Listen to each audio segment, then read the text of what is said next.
papá era una persona reconocida en la comunidad por la labor comunitaria que desarrollaba, no solo posterior a la firma de los acuerdos de paz, sino anterior a ella. Sufrió un intento de asesinato que lo llevó 3 días a la sala de intensivo. Posteriormente apareció en listados y señalado de que iba a ser una persona detenida, ¿verdad?, y secuestrada. Eso obligó y forzó a mi familia a refugiarse en México, en donde estuvieron refugiados hasta la firma de los acuerdos de paz. Se desarrolló como defensor de los derechos de la niñez y la mujer. La educación de los niños era siempre su sueño más grande, ¿verdad? Y las personas que no tenían vivienda. Al momento de su asesinato era monitor de Derechos Humanos en coordinación con la Procuraduría de Derechos Humanos del área del departamento de Escuintla. También fue electo como alcalde comunitario. Ya la figura en el pasado, ¿verdad?, de alcalde auxiliar había cambiado con la nueva ley de consejos de desarrollo urbano y rural, y él pasó a ser el alcalde comunitario junto a otras 12 personas que por sus atributos de entrega y servicio a la comunidad pasaron a conformar el consejo comunitario. De tal manera que con esas enseñanzas mi papá desplaza el liderazgo clientelar, ¿verdad?, donde se estaba acostumbrado que solo se apoyaba a las personas que eran de determinado partido político. Mi papá enseña que una vez se era el representante comunitario, se pasaba a representar a toda la comunidad, a hombres y mujeres, y se priorizaba a los sectores más vulnerables del área. Eso incomodó a las figuras anteriores que tradicionalmente tenían ya como un modus vivendi de pedir plata y finalmente no ejecutar los proyectos.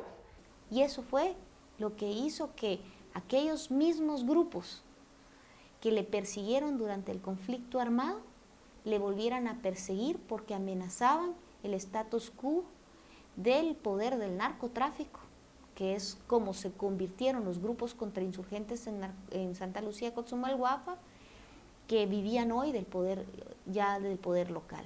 Bueno, nosotros inmediatamente al asesinato de mi papá hicimos las denuncias a la policía que estuvo ahí presente, al Ministerio Público que estuvo presente en el área, y demandamos esclarecimiento del hecho, puesto que el asesinato de mi papá era un asesinato político y fue asesinado con un balazo en la espalda y posteriormente uno en la frente y uno en la sien. Acudimos a la Procuraduría de Derechos Humanos porque como familia fuimos hostigados durante los días posteriores al asesinato de mi papá, y fuimos obligados, 3 familias que ya vivíamos en el área, a volver a desmovilizarnos del área y abandonar todo pues nuestro entorno social, nuestro entorno político, nuestro entorno económico, nuestro entorno cultural, y tuvimos que salir incluso del país por 1 año para defender la vida. Yo misma sufrí un atentado contra mi vida cuando me movilizaba del municipio de Santa Lucía a la cabecera departamental por el hecho de estar denunciando. Logramos que el caso de mi papá fuera pasado al área de los defensores de los derechos humanos. Posterior a que se pasó el caso al área de defensores de los derechos humanos, ha estado empantanado.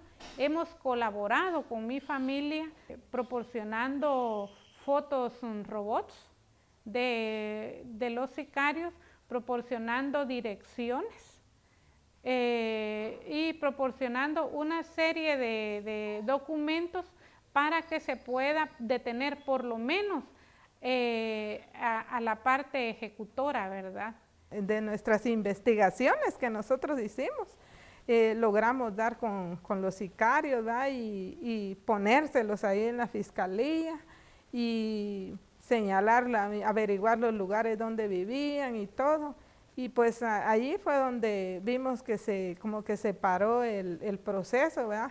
Ya le empezaron a dar otra cara, ¿verdad? Como que no sé de dónde sacaron que nos presentaron ahí a testigos, ¿verdad? Que decían que mi papá, por haber visto un crimen, a él lo habían matado, o sea que lo tipificaron como un crimen común, ¿verdad? Entonces, como que lo que vimos en la fiscalía, ¿verdad? Que lo que ahí hubo fue miedo de entrarle de lleno al caso.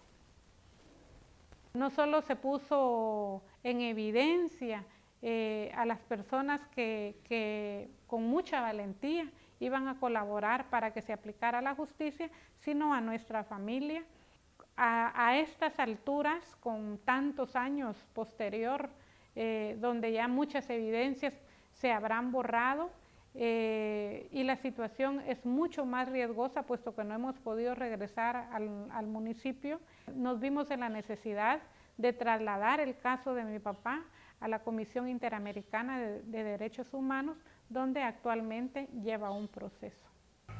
Perdimos aquella alegría, aquel proyecto que había ahí en la comunidad. Eso es lo más grande que hemos perdido, que el proyecto iba avanzando, ¿verdad? Y pues se truncó, porque si ahora vamos a ver, vemos que como que ahí la desgracia llegó, porque está todo abandonado, nadie se preocupa de nada ahí, pues. Fue una persona retornada, fue una persona desmovilizada de URNG.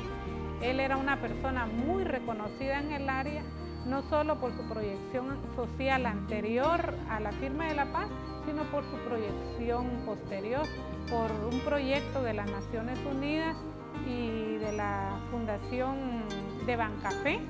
Fue denominado como héroe anónimo por el departamento de Escuintla.